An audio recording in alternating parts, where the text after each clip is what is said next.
What's keeping you hopeful these days? What's keeping me hopeful?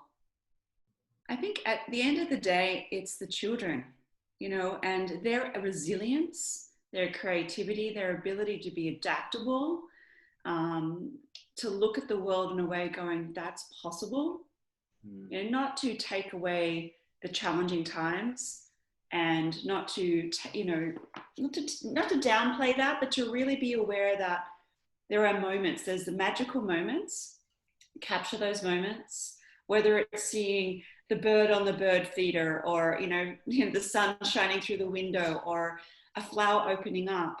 They look at those things differently than I guess sometimes that we can. And so just to be reminded of that, I'm really hopeful because of them. I went from being very busy to having a chance to notice. And I do think that is the eye of a child, right? Is to be able to slow down, notice, be at an angle that I've never been at. And so I find hope there as well, is if we can slow down, maybe that's a side effect of where we've been. But I think like everybody, obviously, everything's changing by the day. And I think that is the part for me that gets a little bit concerning. I don't want things to go so far backwards. And that there's so much emphasis on preparing for back to school, so to speak, but not really considering the needs of the child. And I just hope that with the virtual models, that we try to really encourage more communication and collaboration and not have more of that distant socialization, so to speak. I mean, yes, we'll have that physical distance, but that sense of community and connection and communication, I think, was really not as powerful as it could be with virtual learning over the last 3 to 4 months, because there was so much emphasis on putting so much content online rather than, hey, how you doing? Let's check in. Where are you currently learning from? I've always worked from home. So I've got that privilege of being able to choose. When I can move from one chair to the next in a different room. Do children know that they can do that? I think that it'd be really interesting to say, how do we help children who are doing virtual learning create the most optimal learning experience and environment in their home, where it could be as simple as having a plant. Like, I love plants and I have them all over my home because it brings joy to me. I want to see natural light, so there's no window coverings, covering that beautiful tree that's out there. That gives me hope. How do we help inspire that? Yeah, and I think you touched on a few things there. One, how do we continue to allow kids to be inspired into their learning? How do we let them continue to experience their learning? Mm-hmm. And then how do we think of environment in a really dynamic way? Certainly there's a push of what does it look to get back to a physical school building, but we are learning in different environments every day, and just can we help kids figure out where they learn what best? Right? Like, that's always been my question. Like, if a child knows that they can write on their front porch, or they can read in their closet, or they can go for a walk and take in information, that's powerful for children to know those things. And unfortunately, we're going to have a period of time where we roll back the clocks. We are going to have really odd environments in our physical buildings. But I hope that this does spark a renaissance of how important environment is. And I do think that this socially distant, sterile environment is going to kind of create a pushback to say, like, oh, no, this isn't where we want to be long term. And first of all, what I've been thinking about is, how can I reframe this conversation a little bit around social versus physical. The word social distancing really concerns me a little bit, because we're socially disconnected, right? So I want to try to reframe that by going, how do we create some physical distancing, but we're still socially connected? And I think that would be helpful for our students to learn the differences of those two things, because, particularly teenagers and younger children, I mean, children of all ages, let's just be realistic, they need their friendships. They want to bounce ideas off of each other. Even as adults, we need that. I remember the first time I could actually see another, someone else outside of my bubble in the community. And I was like, wow, like, I really miss that, you know? So first of all, I think the conversation comes back to how do we help them know what physical distancing really means in this new time. It doesn't mean that you can't communicate. It doesn't mean that you can't connect or collaborate or be creative. It means that you need to think about things a little bit differently. And that is something when you consider how far we've come in education with collaborative and flexible learning environments, how far we've come with having access to nature, thinking about sustainability. To go backwards, to go back to the sage and the stage mentality and separating those kids is going to be very detrimental, not only to those students at this time, but thinking about it 10, 15 years from now, what type of thinkers are they going to be? You know, are they going to be really concerned about another as much as they would be if they're learning to connect with somebody else? I mean, when you're consistently isolated or separated, it's easier to go inward than to actually reach out and look up and look at another person. You can still be 6 feet from somebody else and still connect and collaborate. You know, I think there are creative ways, and as leading educators and, you know, industry is out there, and I mean, Shaw Contractors came up with a really interesting piece around, you know, Turn Back to School, about how to create physical distancing using simple things like carpet tiles. For me, it's like, let's get creative.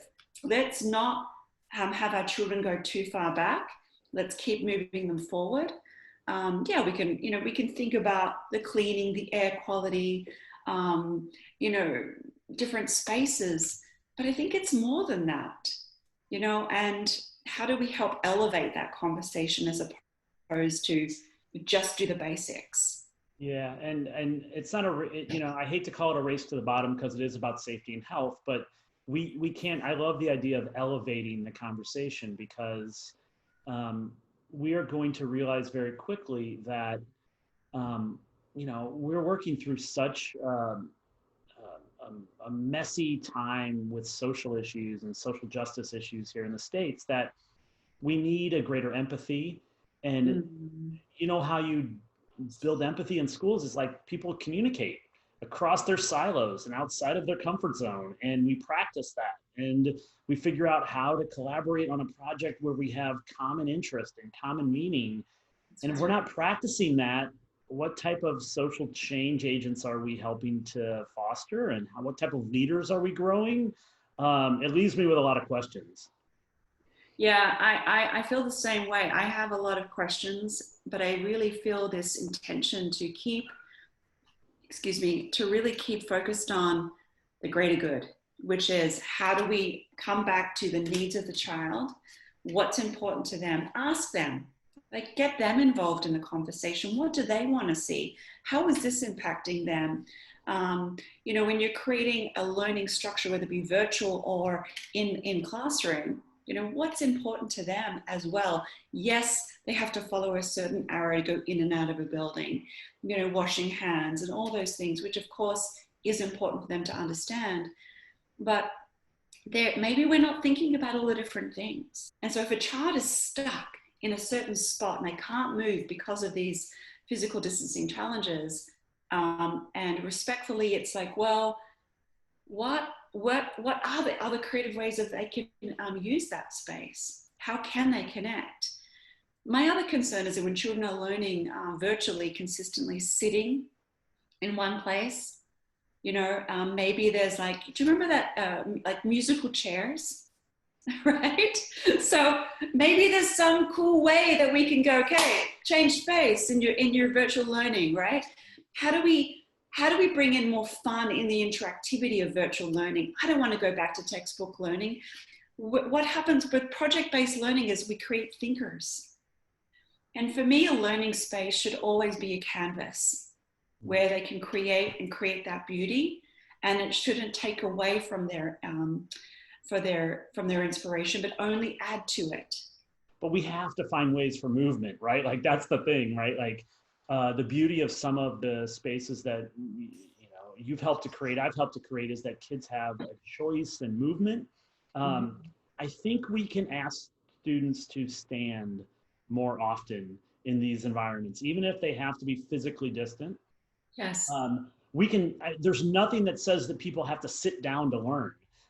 We can stand behind our desk. We can stand next to our desk. We can have a thing where like, hey, for the next 5 minutes, you're going to stand on the left side of your desk. I mean, they may be little things, but I do think it's going to be those little creative things that make this tolerable.